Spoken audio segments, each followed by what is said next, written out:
가족과 건국 대통령의 이야기 세 번째 시간입니다.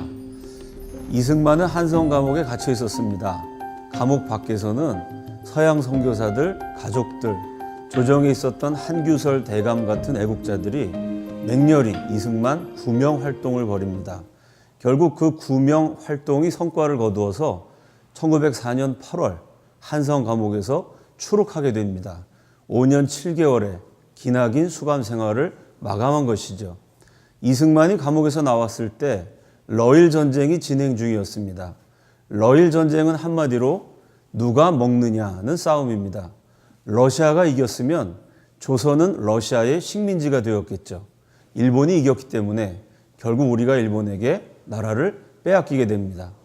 어느 쪽이 이기든지 나라가 멸망하는 것은 피할 수 없는 운명이 되었습니다. 이 위기 앞에서 조선 정부는 미국의 특사를 파견합니다. 어느 쪽이 이기든지 조선의 독립을 지켜주도록 도움을 요청한 것이죠. 누구를 특사로 보내느냐 거론되었을 때 당시 조정의 실력자였던 민영환 대감, 한규설 대감 같은 분이 청년 이승만을 추천합니다. 왜냐하면 조선 팔도에 영어하면 이승만이라고 할 정도로 영어에서는 최고의 실력자였기 때문입니다. 사람 운명이 이렇게 한꺼번에 바뀝니다. 역적이었던 이승만이 영어를 잘해서 하루아침에 황제의 친서를 가지고 미국 대통령을 만나러 가는 특급 외교관으로 신분이 상승하게 된 것이죠. 실제로 이승만이 미국에 가서 헤이 국무장관, 테오도어 루스벨트 대통령을 만납니다. 조선의 독립을 지키기 위한 외교적인 노력을 기울이죠. 그러나 이미 조선의 멸망은 거스를 수 없는 사건이었습니다. 젊은 외교관 이승만의 노력으로 바꿀 수 있는 것은 없었습니다. 결국 이승만의 외교적 노력은 성과가 없이 끝나고 특사로 파견되었던 이승만은 미국에 눌러앉아서 공부를 하게 됩니다. 조지 워싱턴 대학 학사, 하버드 대학교 석사, 프린스턴 대학교 박사 과정까지 마치게 되죠. 이승만이 공부한 세 학교 공통점이 있습니다. 세계 10위권 안에 드는 명문 대학들입니다. 동시에 세계 최강대국 미국의 대통령을 배출한 정치적으로 파워가 있는 학교들이었습니다. 하버드 대학 나온 사람이 존 F 케네디, 또 얼마 전에 물러난 오바마 같은 사람들입니다. 프린스턴 대학교 나온 사람이 우드로 윌슨 대통령을 꼽을 수 있습니다. 그 당시에 미국에서도 이승만 같은 학벌을 가진 사람들이 웬만한 도시에는 한 사람도 없습니다. 아주 대도시에 가야만 이승만과 유사한 학벌을 가진 사람을 찾을 수 있을 정도입니다. 이승만과 똑같은 학위를 가진 사람, 조지 워싱턴 학사, 하버드 석사, 프린스턴 대학교 박사, 학위 수여자를 추적해 보니까요. 미국 최고 명문 고등학교 졸업생, 보통 프린스턴 대학교 박사까지 마치는데 12년 정도 걸렸습니다. 미국 사람들이 자기 나라에서 모국어로 공부하는데도 12년 걸리는 과정. 영어 사전도 없던 시절에 식민지 전락하기 직전 조선의 청년이었던 이승만은 불과 5년 만에 마치게 됩니다. 지금도 깨지지 않는 세계 신기록입니다. 한국 최초의 프린스턴 대학교 국제법 박사이기도 한데 동시에 동양 최초, 황인종 최초, 아시아인 최초의 세계 최고 명문 프린스턴 대학교 국제법 박사학위를 취득합니다. 여러분 보시는 사진이 1910년 8월 프린스턴 대학교에서 박사학위를 받았을 때 찍은 사진입니다. 지금부터 무려 107년 전 까마득한 옛날의 사진인데 지금 봐도 참 근사합니다. 일국의 대통령이 되려면 인물이 이 정도는 돼야 한다라는 것을 보여주는 것처럼 아주 미남이셨습니다. 박사학위를 받는 리셉션장에서 이승만 박사가 우드로 윌슨 총장에게 이런 농담 아닌 농담을 거냅니다. 등록금 돌려주세요 라고 말합니다. 그 이유는요. 국제법을 공부해 보니까 사실은 국제관계라는 게 강대국들의 이익을 따라 움직이는 것이고 강대국들이 입맛대로 요리하는 것이지 모든 강대국 약소국이 동의하는 국제법이라는 것은 실제로 존재하지 않는 거 아니냐? 강대국들의 형식 논리에 불과한 거 아니냐? 실제로 존재하지도 않는 국제법 공부하느라고 이 고생을 했으니 학교에서 나에게 등록금을 돌려줘야 된다. 약소국 지식인의 뼈있는 농담을 던집니다. 졸업식장에선 그렇게 농담도 했지만 여러분 보신 사진에 가만히 보면 참 눈동자가 슬픕니다. 아시아인, 황인종, 동양인 최초의 국제법 박사학위를 받았는데도 표정에 어딘가 슬픔이 묻어납니다. 왜냐하면 이승만이 박사학위를 취득한 것과 거의 같은 시기에 태평양 건너편에서는 조선이 멸망했기 때문입니다. 사람들 앞에서는 웃으면서 즐거운 시간을 보냈지만 그날 홀로 있게 된 이승만은 아주 일기장에 이런 침통한 기록을 남깁니다. 우리 조국을 지키기 위해서 공부했는데 막상 학위를 받고 나니까 내 조국은 더 이상 나의 나라가 아니었다. 조선은 일본인의 나라로 전락해버렸던 것입니다. 이승만의 박사학위 논문이 전시중립론입니다. 이 나라의 건국 대통령을 깎아내리려는 자들이 참 많습니다. 그래서 이승만의 박사학위 논문에 대해서도요, 함량 미달이다, 유학 가서 공부한 성적도 형편없었다, 표절해갖고 엉터리로 썼다, 이런 말도 안 되는 비난의 목소리들이 있었습니다. 그러면 과연 이승만의 박사학위 논문 수준은 어느 정도였을까요?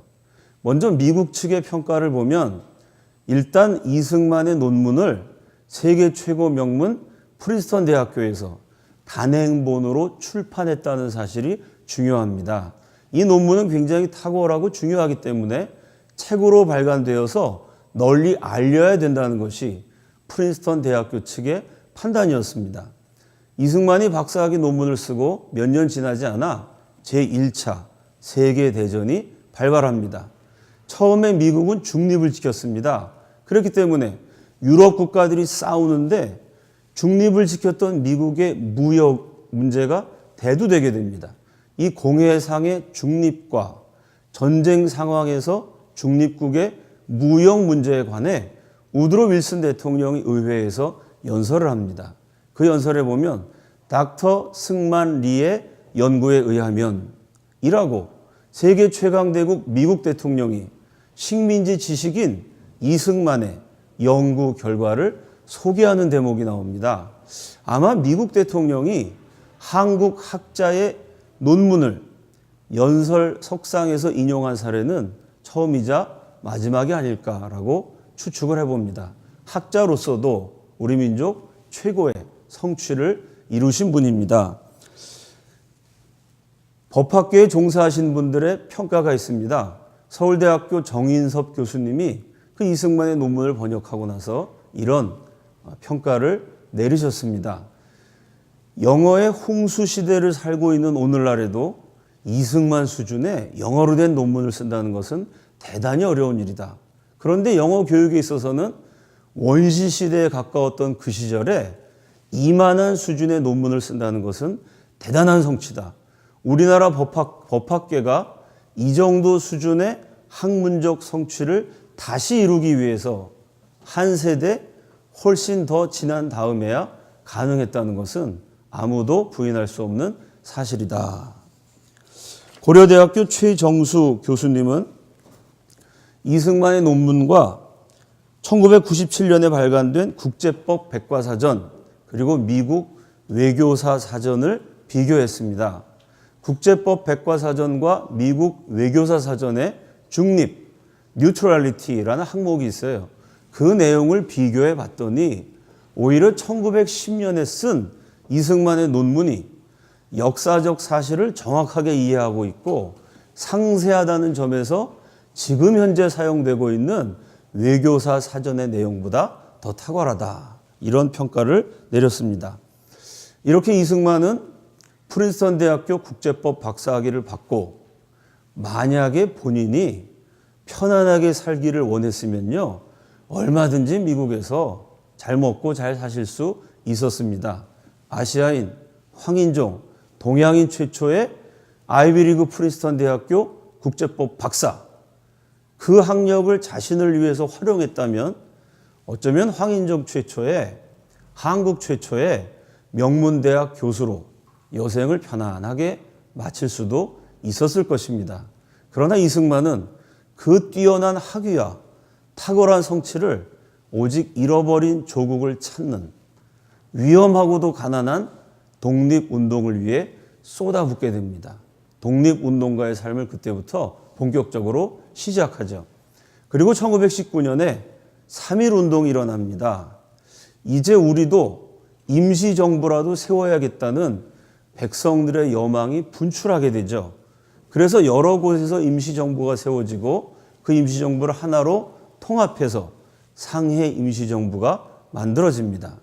그 상해 임시정부의 첫 번째 초대 대통령으로 이승만 박사가 취임하게 됩니다. 그때가 대략 만 45세 전후, 그때부터 이승만은 우리 민족을 대표하는 독립운동가이자 훗날의 건국 대통령으로 정치 지도자, 최고 리더의 파란만장한 인생 역정을 살아가게 됩니다. 임시정부 대통령으로서 독립투사로서 이승만의 독립운동 방법이 친미 외교론입니다. 이걸 가지고 또 시비 거는 사람들이 많습니다. 김일성이는 저 만주벌판에서 총칼 들고 목숨 걸고 무장투쟁을 했는데 이승만은 하와이에서 편안하게 즐기면서 외교한다고 그냥 말만 하고 다니면서 별로 한 게 없다. 뭐 이승만을 폄하하는 그런 괴 동영상이 떠돌기도 했습니다. 사실을 한번 확인해 보죠. 먼저 김일성이 무장 독립운동을 그렇게 열심히 했다는 부분입니다. 중국 측의 기록을 보면 김일성이 일본과 싸우기 위해서 가담했던 조직이 동북항일연군입니다. 그런데 그 동북항일연군이라는 조직의 목표가 뭐냐? 중화 조국의 옹호. 조선 조국이 아닙니다. 조선의 독립을 위해서 싸운 게 아니고요. 중국의 독립을 위해서 싸우는 거대한 조직의 한 부분이었습니다. 동북 실지의 회복. 중국 입장에서는 동북, 만주지방이죠. 그 동북지방을 일본한테 빼앗겼습니다. 일본에게 뺏긴 중국의 동북지역을 되찾고 중화 조국을 옹호하기 위해서 만든 동북항일연군 소속으로 김일성이 빨치산 투쟁을 합니다. 엄밀하게 말하면은 중국을 위한 싸움이지 조선 독립을 위한 싸움은 아닙니다. 실제로 중국 공산당이요, 조선의 독립투사들을 박해했던 수많은 사례들도 있습니다. 뭐 물론 주머니 돈이 쌈짓돈이라고 중국을 위해서 싸웠건 조선을 위해서 싸웠건 뭐 일본과 싸웠기 때문에 그것은 합당하다, 그렇게 이해할 수도 있습니다. 다음은 북한 측 기록입니다. 북한의 공화국 영웅으로 칭송받는 최현이라는 사람이 있습니다. 김일성의 빨치산 무장투쟁 동기생이죠. 이 최현의 아들이 북한의 막후 실력자 최룡해라는 사람입니다. 한때 북한 전국의 초등학생들에게 읽혔던 최현의 회상기라는 책이 있습니다. 빨치산 투쟁을 제목 그대로 회상한 내용입니다. 자, 그 한 부분을 읽어드리죠.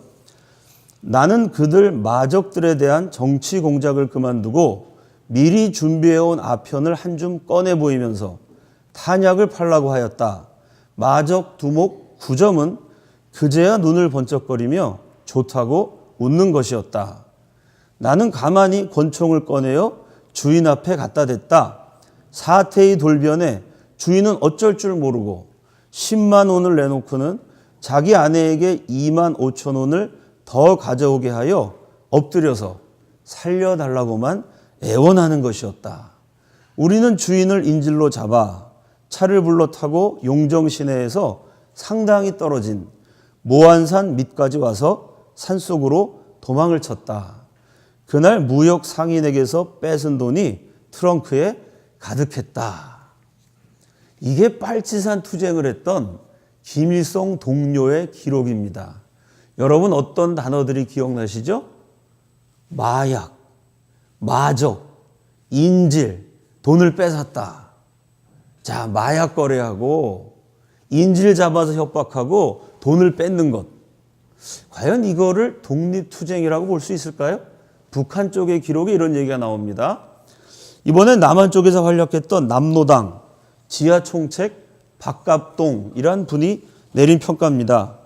김일성 패는 국내에서의 시민 생활의 경험이 없으니 인민 대중과의 혈연적, 정신적 연결이 없다. 그들은 조국을 모르고 일찍이 만주 땅으로 넘어갔거나 또는 그곳에서 출세한 자들이다. 그들은 만주 땅에서 먹고 살기 위해 땀을 흘리고 노동은 하지 않고 떼를 지어 다니며 약탈, 살인, 그리고 아편 장사까지 하고 다니던 패들이다. 그런 짓을 자랑 삼아 항일 유격투쟁이라고 하나 우리가 국내에서 한 항일 독립투쟁과는 전혀 다른 것이다. 이 남노당 출신입니다. 남노당은 그래도 공산주의했지만 독립투쟁했지만 저 만주 빨치산 패는 그거는 도적질 강도짓한 것이지 독립투쟁이 아니다. 남노당에서 비판한 내용이죠. 김일성 패는 이렇게 하여 무고한 사람들에게 돈을 강탈하고 말을 듣지 않으면 총을 쏘고 폭탄을 던지며 불을 질렀던 것이다.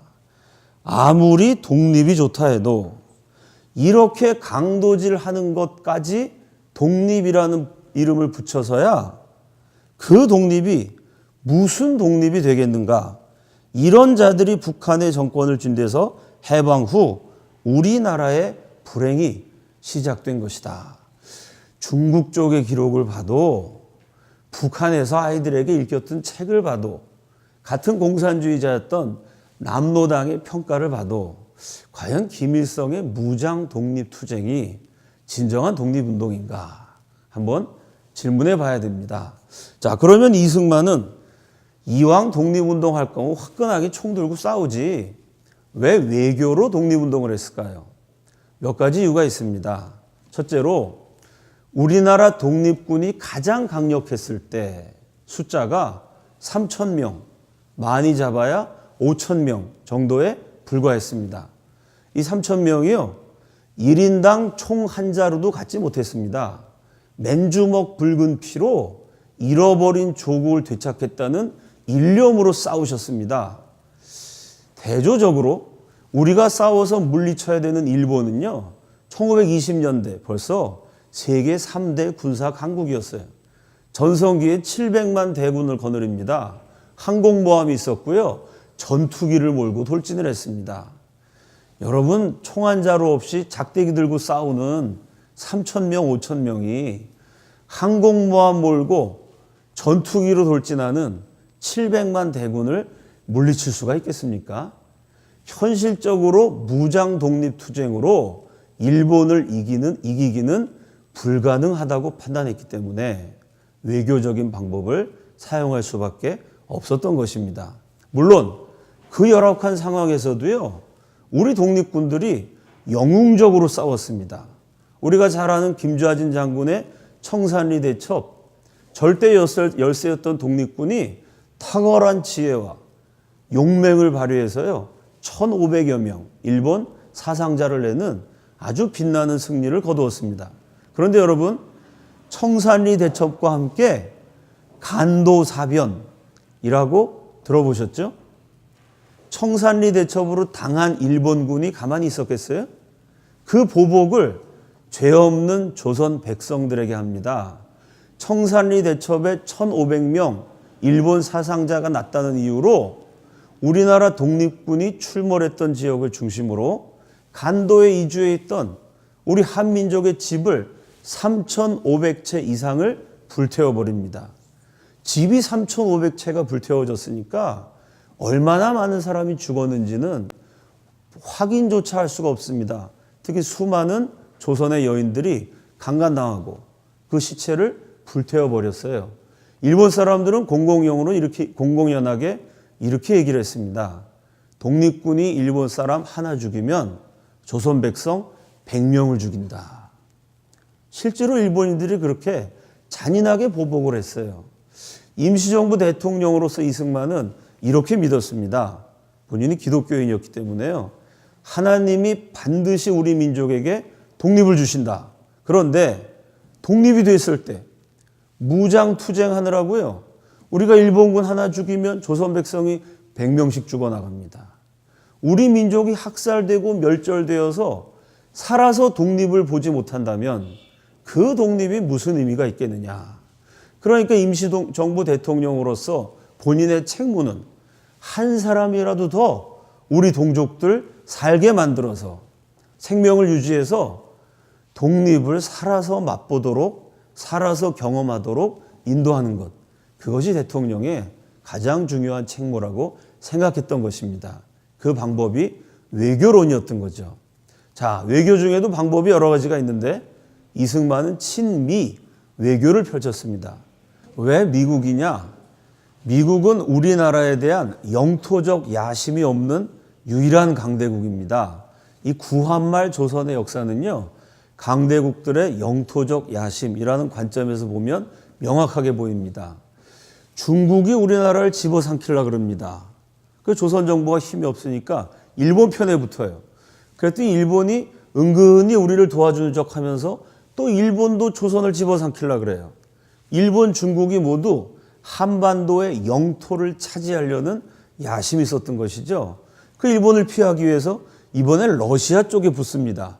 러시아도 마찬가지로 따뜻한 남쪽 항구를 차지하는 것이 그들의 오랜 수건이었거든요. 역시 조선 땅을 차지하려고 합니다. 그러니 한반도를 둘러싸고 있는 강국, 일본, 중국, 러시아가 모두 우리나라에 대한 영토적 야심을 갖고 있습니다. 그런데 미국은 저 멀리 태평양 건너에 있습니다. 땅덩어리도 굉장히 넓고 자원도 많습니다. 그 미국이요, 태평양 건너에 있는 한국까지 자원도 없는 이 가난한 나라, 영토에 욕심을 가질 이유가 없습니다. 그러니 미국의 도움을 받으면 미국은 영토적 야심이 없기 때문에 한국을 식민지로 다스릴 이유가 없다. 그래서 친미 외교를 펼치게 된 것입니다. 또 하나의 이유는 세계 3대 군사 강국이었던 일본을 물리칠 수 있는 유일하게 힘 있는 나라가 미국이었습니다. 그 미국은 이승만이 지향했던 기독교 국가, 민주주의 국가였습니다. 이런 여러 가지 이유 때문에 친미 외교로 독립운동을 전개하게 됩니다. 이승만의 독립운동 방책을 한마디로 이야기하면 코리아 완충지대론입니다. 이승만은 1900년 한성 감옥에 갇혀 있을 때부터 놀라운 예언을 합니다. 일본이 조선을 차지하고 거기서 멈추지 않을 것이다. 저 만주 벌판으로 진격할 것이고 나중에는 광활한 중국 대륙을 차지하기 위해서 공격할 것이다. 일본이 조선, 만주, 중국을 차례로 차지하고요. 마침내는 태평양을 가로질러 미국과 한판 승부를 벌이게 된다. 이런 놀라운 이야기를 1900년 감옥에 있을 때부터 하기 시작했어요. 그리고 미국 유학 가서 공부하면서 내가 감옥에서 가졌던 생각이 맞다.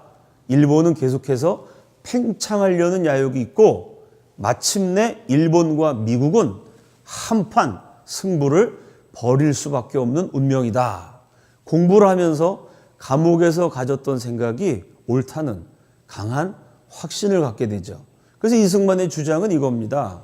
일본이 조선, 만주, 중국을 다 차지하고 미국까지 치게 되면은 일본 때문에 조선 사람, 중국 사람, 미국 사람 많이 죽게 됩니다.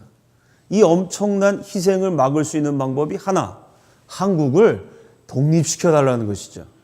한국이 독립돼서 일본의 세력을 한반도에서 막아주면 중국 사람 죽지 않아도 되고 미국 사람 전쟁하지 않아도 됩니다. 이 논리를 가지고 미국에게 호소를 해요.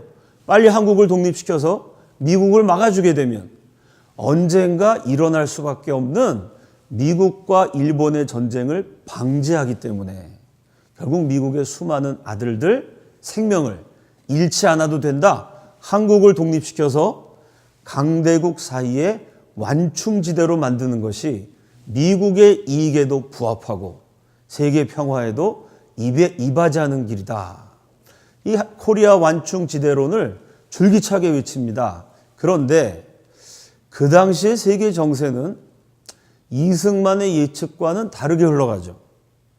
언젠가는 일본과 미국이 맞붙는다 그랬는데요. 그 당시에는 일본과 미국이 상당히 가깝게 지냅니다. 1908년 무렵에는 미일 협상, 미국과 일본이 아주 평화적으로 공존하고 공동 번영을 위해서 노력한다. 이런 외교적 제스처들을 양쪽에서 취하게 됩니다. 그 미일 협상이 한창 벌어질 때 이승만이 1908년 12월 16일 미국에 있는 교민들을 향해서 발간된 신문 공립신보라는 신문에 이런 글을 씁니다. 논미일 협상, 미국과 일본의 협상에 대해서 논한다 라는 글입니다. 이런 얘기를 합니다. 미일 간의 관계를 정돈시키는 것은 붓이 아니요 칼인 줄 믿는 바며, 미국과 일본이 지금 붓대를 올려갖고 외교 문서에 서명하면서 유화 제스처를 취하는데, 미국과 일본의 관계는 붓으로 결정되는 것이 아니라 칼 들고 한판 싸워야 되는 숙명적인 관계다. 그런 내용입니다. 대저 20세기는 태평양 세기라, 놀라운 통찰이죠. 오바마 대통령의 외교 정책이 뭐였습니까? 피봇 투 아시아, 아시아로의 복귀. 아시아가 미국 이익의 중요한 지역이 되었다는 것을 대변해 주는 정책입니다. 벌써 수십 년, 거의 100년 전에 이승만 박사는, 그때만 해도 세계 정세는 대서양 위주였거든요. 대서양 연안의 미국, 유럽 국가들이 세계로 움직이고 있었습니다. 그러나 20세기는 대서양 시대가 아니라 태평양 시대가 온다. 대저 20세기는 태평양 시대라 태평양 동서양편에 각기 새로운 세력이 일어나매 태평양 동쪽 끝에 미국, 서쪽 끝에 일본, 두 강대국이 새로 일어난다는 거죠. 세력을 확장하여 주인 없는 양해상에 주장이 되고자 함이 실로 자연한 생각이라. 태평양의 패권을 놓고 일본과 미국은 싸울 수밖에 없다. 1908년에 이런 글을 썼습니다. 그리고 미국 50개 주를 누비면서 안 간 도시가 없어요. 가는 도시마다 이 얘기를 합니다. 언젠가는 일본과 미국의 전쟁이 온다. 미국 사람이 수없이 다치게 된다. 그러니 미국인들의 생명을 구할 수 있는 방법, 한국을 독립시켜줘라. 이 이승만의 연설에 미국인들이 동조를 했을까요? 동조하지 않았습니다. 결국은 이승만의 예언대로 역사가 흘러가요. 그러나 그것은 먼 훗날의 이야기입니다. 1908년 이승만이 유학하던 1905년 그 당시 미국 사람들이 생각할 때는요, 아니 일본이 저렇게 쬐끄만 섬나라인데 저 일본이 어떻게 거대한 중국에 쳐들어가? 일본이 우리 미국한테 얼마나 싹싹하게 예의 바르게 미국과 가까운 친구 사이인데, 아니 일본이 우리의 등 뒤에 비수를 들이대? 어느 미친놈이 그런 소리 하는 거야? 오히려 이승만을 비난했습니다. 이승만에게 별명이 붙게 되죠. 독립에 미친 노인네. 한국을 독립시키려는 것에 미쳐가지고 거짓말하고 다닌다는 겁니다. 늙은 악당, 착한 일본과 미국과의 사이좋은 관계를 이간질시키는 악당이다. 늙은 악당, 독립에 미친 노인네, 이런 손가락질을 당해요. 그런데 이승만은 의지의 한국인이었습니다. 40여 년 미친 사람 소리를 들어가면서 끊임없이 결국 미국과 일본은 전쟁을 하게 된다. 미국은 한국을 도와야 미국에도 이익이 된다. 본인의 주장을 외칩니다. 한 40여 년 활동을 했어요. 그 사이에 이승만의 예언이 하나 둘씩 맞아 들어가죠. 1931년 이승만이 예언한 그대로 만주사변이 일어납니다. 조선을 차지한 일본이 만주까지 진격을 해요. 1937년 중일전쟁이 터집니다. 중국 본토에 들어가 수십만 중국 민간인들을 학살하는 참극을 벌입니다. 그리고 1938년, 39년 넘어가면서 세계 조짐이 2차 세계대전이라는 어마어마한 참화를 향해서 달려가게 돼요. 이제 전쟁의 시간이 다가왔다. 동시에 한국이 독립할 날이 가까웠다. 하와이에서 활동한 이승만이 그 시대적 징조를 예감합니다. 하와이 생활을 다 정리해 갖고요. 미국 수도 워싱턴으로 날아가죠. 뭐 지금이야 인터넷 있으니까 어디서나 책을 쓰고 논문을 쓰고 자료를 쉽게 구할 수 있습니다. 그 당시에는 책을 쓰려면 도서관 있는 곳, 특히 워싱턴 같은 대도시 자료가 많은 곳으로 가야 됩니다. 워낙 가난한 독립투사였기 때문에 그 워싱턴에서 겨우겨우 얻은 셋집이 동물원 옆에 있는 집이었습니다. 이 동물원 옆이니까 사자가 으르렁거리고 기린이 뛰어댕기고 온갖 동물 소리, 잡음이 다 들리는 곳이에요. 그 시끄러운 곳에서 이승만이 세계 최고 석학들의 도서를 참조해 가면서 책을 씁니다. 그 책이 1941년 6월 뉴욕에서 출판이 되죠.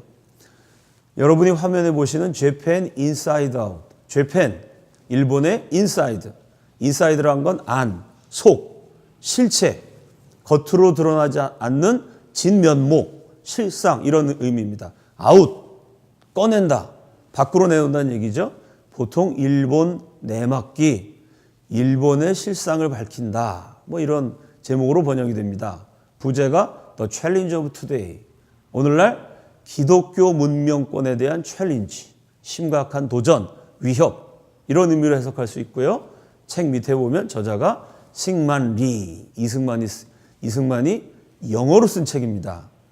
이 책 1장에서 이승만은 왜 일본은 전쟁을 일으킬 수밖에 없는가? 그 근본 원인을 추적합니다. 놀랍게도 전쟁의 원인이 종교에 있다고 말합니다. 그래서 재팬 인사이드 아웃의 1장은요.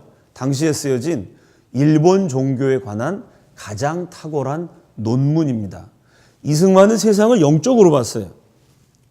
인간의 심성 밑바닥에 깔려있는 종교성, 눈에 보이지 않는 영성, 결국 그 종교성과 영성이 눈에 보이는 모든 현상들의 근본 원인이 된다는 통찰입니다. 그 일본인의 종교를 어떻게 분석했냐면요. 일본인들은 천황을 유인신으로 섬깁니다.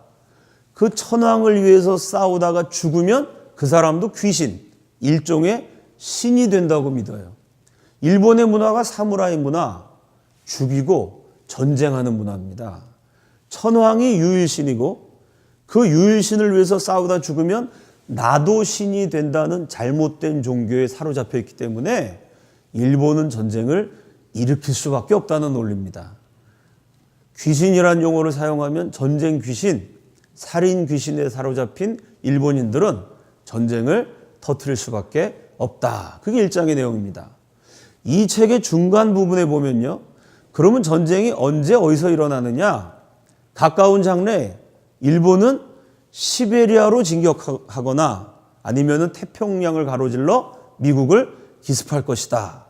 그러면서 이렇게 얘기합니다. 알래스카나 하와이도 공격 대상이 될 수 있다. 이 책 맨 마지막에서요.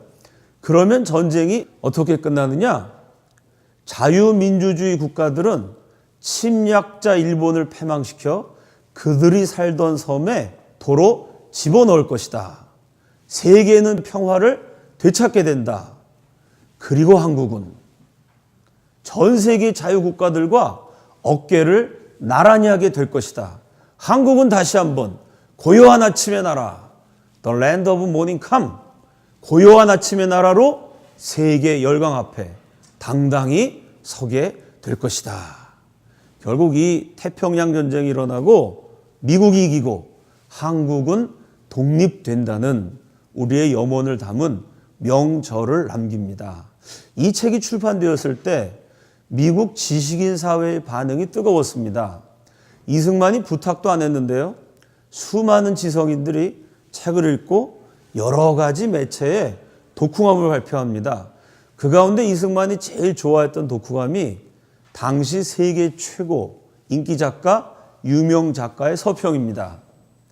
여러분 보시는 사진, 한국을 사랑했던 여인이기도 합니다. 누구냐면은 노벨 문학상 수상작가 펄 버기입니다. 대지라는 소설로 노벨상을 받았죠. 왕롱이라는 주인공이 나오는 아주 재미난 소설입니다. 이 펄 버기 1938년에 노벨 문학상을 받아요. 이승만 책을 읽고 서평을 쓴 게 1941년.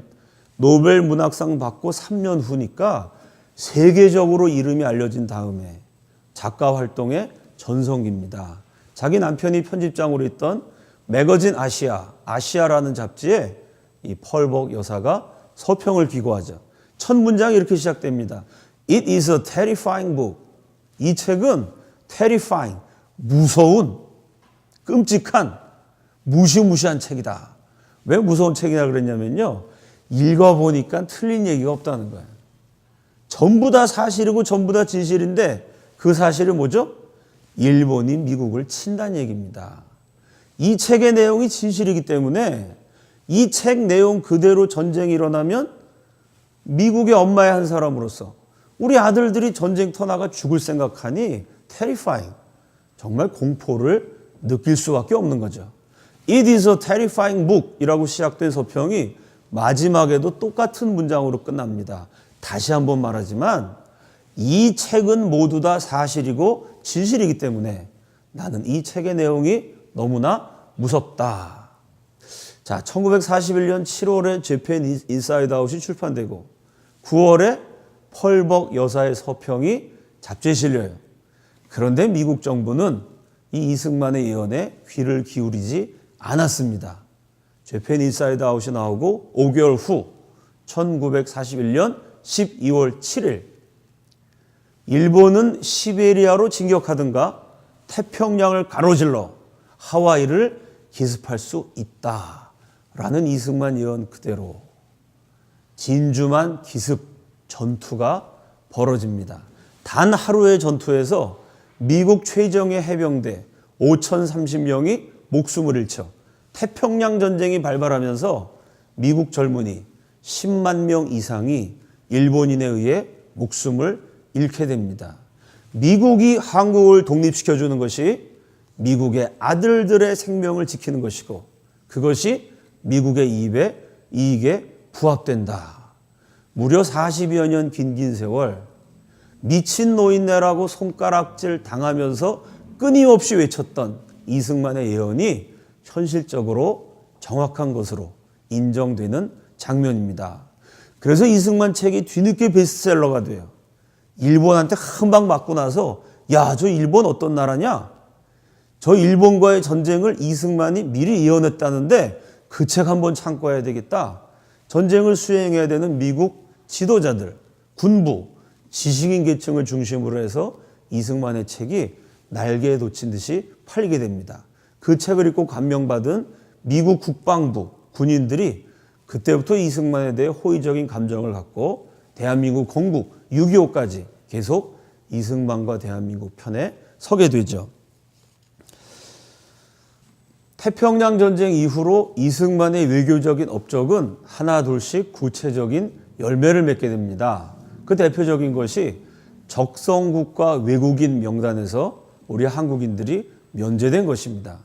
미국이 전쟁을 하게 되면서 미국 내에 있는 적성국가 국민들을 여러 가지로 규제를 하게 돼요.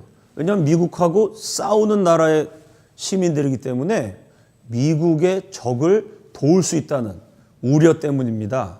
그래서 적성국가로 지적이 되면 라디오, 녹음기, 카메라 이렇게 정보를 담을 수 있는 기구들 소지하는 것이 금지됩니다.